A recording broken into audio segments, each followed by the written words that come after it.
hacemos un nuevo vídeo para este canal, güey. Este vídeo se va a tratar de 6 creepypastas que no te dejarán dormir, parte 2. Vamos a ver este vídeo.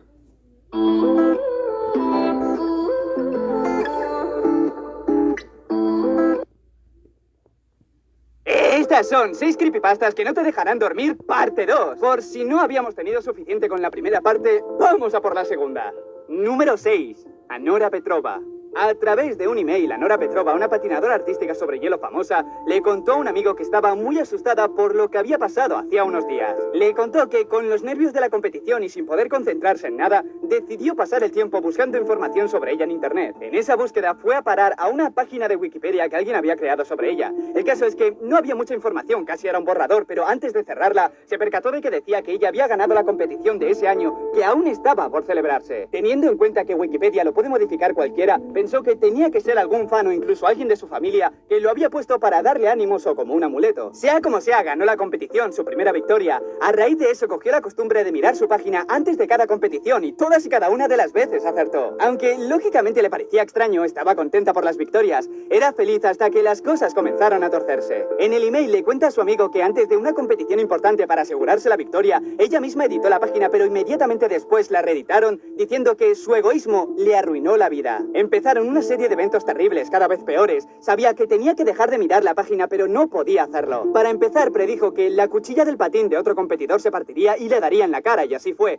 Además, le acusaron a ella de manipular esos patines y le echaron de la competición. Más tarde vio que habían puesto que Anora era una huérfana patética y con miedo llamó a sus padres, pero no contestaron. En su lugar solo pudo escuchar una risa. Siempre que llamaba, había alguien riéndose de fondo. Fue después cuando la policía le dio la noticia del accidente de sus padres. Se enteró que no había llamadas en sus móviles. Intentó de alguna manera rehacer su vida buscando algún trabajo, pero cuando miró la página para ver si lo iba a encontrar, vio que ponía que Anora había muerto completamente sola. Ella siguió mirando la página compulsivamente esperando que cambiase en algún momento, pero no cambió. La encontraron tiempo después en la habitación de su casa recostada frente al ordenador, que mostraba su página de Wikipedia. Número 5.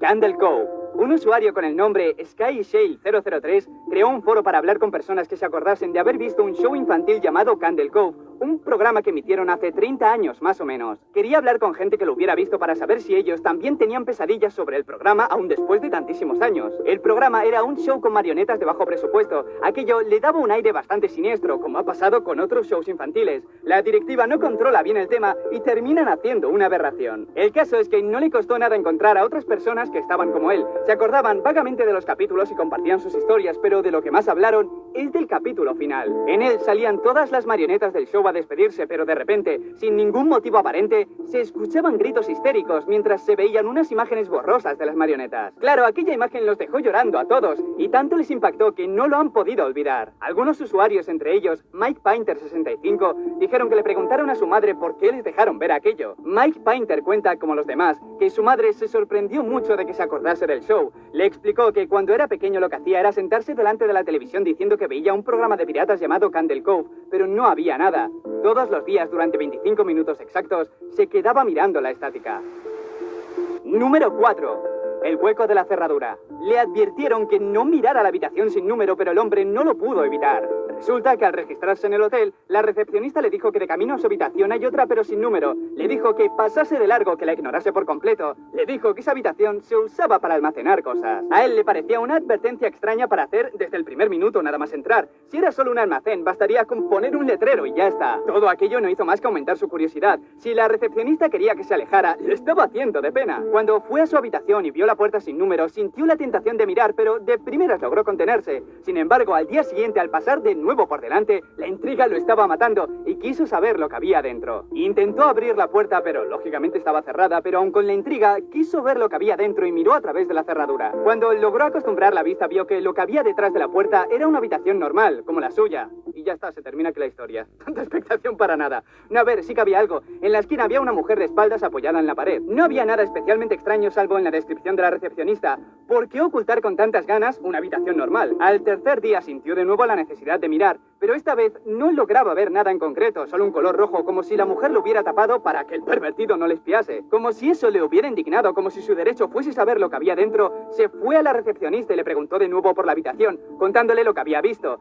que le había mentido, que no era un almacén. La mujer empezó a contarle que hace muchos años un hombre mató a su novia en esa habitación y desde entonces no dejan entrar a nadie porque el espíritu de la mujer se ha quedado en la habitación. La describió como una mujer muy normal, pero eso sí, tenía los ojos inyectados en sangre, rojísimos.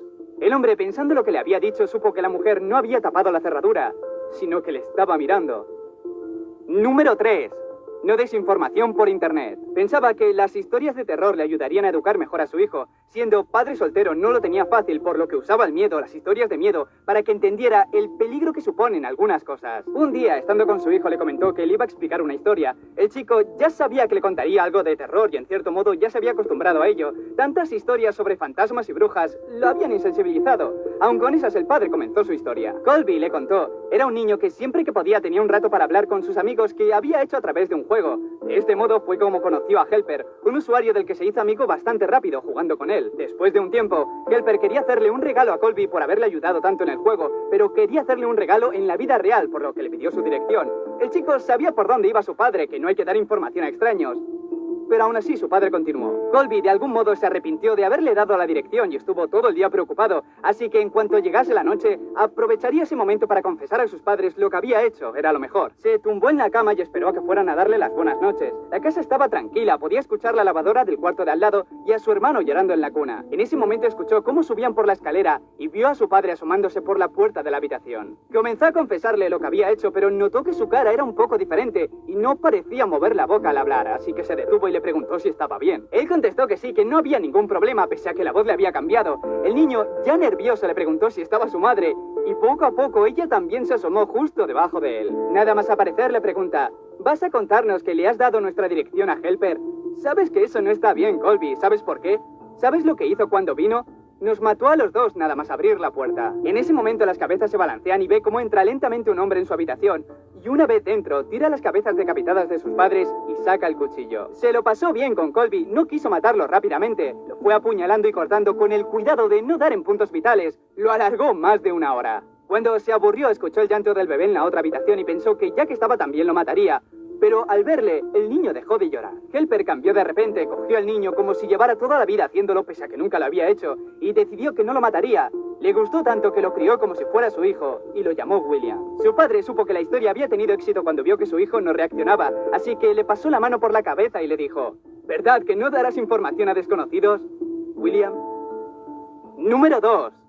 La casa sin fin. Cerca del vecindario hay una casa abandonada que es conocida como la casa sin fin. Los chicos la llaman así porque ninguno de ellos ha tenido el valor de recorrerla entera, de llegar hasta el final. Aquí es cuando empieza la historia de David. Un chico que fue retado a atravesar la casa, si lo conseguía le prometieron $500. No estaba nada mal para solo tener que cruzar la casa de lado a lado, era bastante dinero. No era especialmente valiente, pero esos 500 eran muy jugosos y total, solo era una casa abandonada, así que aceptó. Todos estaban listos, David entró con decisión fingida, pero que nadie pudo notar. Luego esos amigos se fueron a la parte de atrás para verle salir, mientras uno vigilaba la puerta central. Una vez dentro, David vio que cerca de la entrada había una habitación con el número 1. Pensó que sus amigos habían creado como una especie de pasaje del terror, y él tenía que seguir los números para llegar al final. Quizá le preguntasen algo para saber si había hecho el recorrido entero. Sea como sea, se metió dentro de la habitación número 1 y nada más hacerlo, no pudo evitar reír. Habían puesto una decoración de Halloween muy infantil. Arañas falsas, esqueletos de plástico desproporcionados, las paredes un poco pintadas con spray. Supo que si todas las habitaciones eran iguales, sería hasta divertido. Al entrar en la habitación número 2,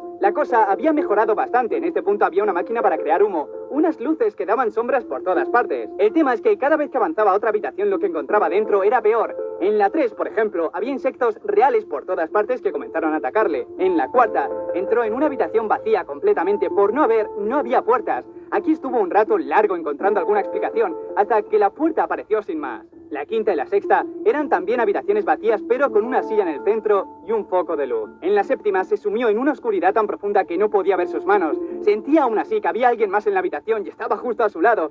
Podía escuchar su respiración. Con angustia comenzó a arañar una de las paredes como si tuviera la esperanza de atravesarla y pasar a la siguiente, aunque en ese punto no pensaba en continuar el juego, sino en salir de esa casa como fuera. De alguna forma consiguió encontrar la puerta y la habitación número 8 es la que le empezó a romper por dentro. Lo anterior bien podía haber sido el terror y la angustia más grande que había sentido, pero cuando vio esto, pensó que estaba loco. Era como la quinta y la sexta. En mitad de la habitación vio una silla con un foco, pero en este caso había una persona sentada, y no una cualquiera, sino un clon de él mismo, con el número 9 escrito en el pecho. Su clon empezó a rogarle que no le hiciera daño, que sabía lo que iba a hacer.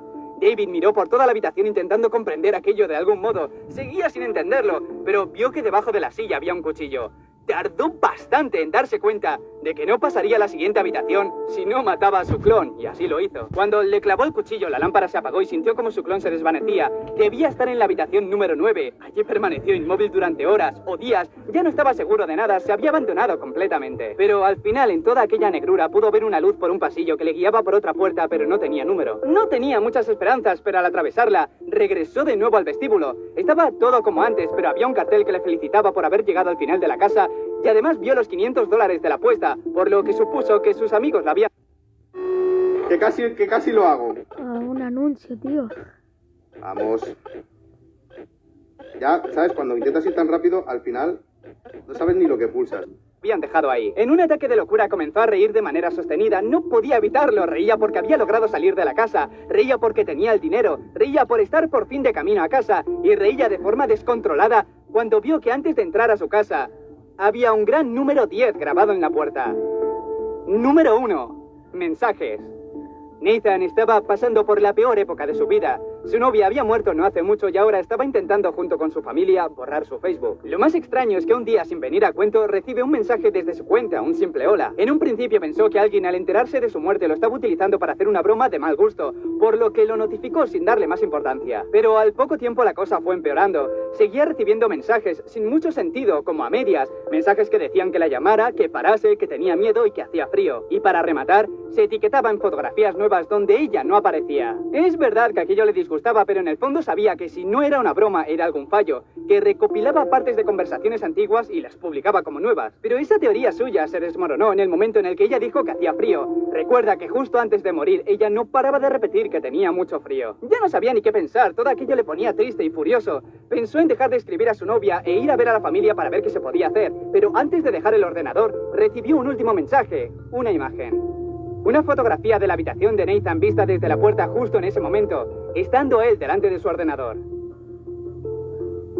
Y ya sabe... Y este ha sido el video, déjenme en los comentarios si le ha gustado este video creepy. Espero que le guste y espero que también otros videos. Adiós.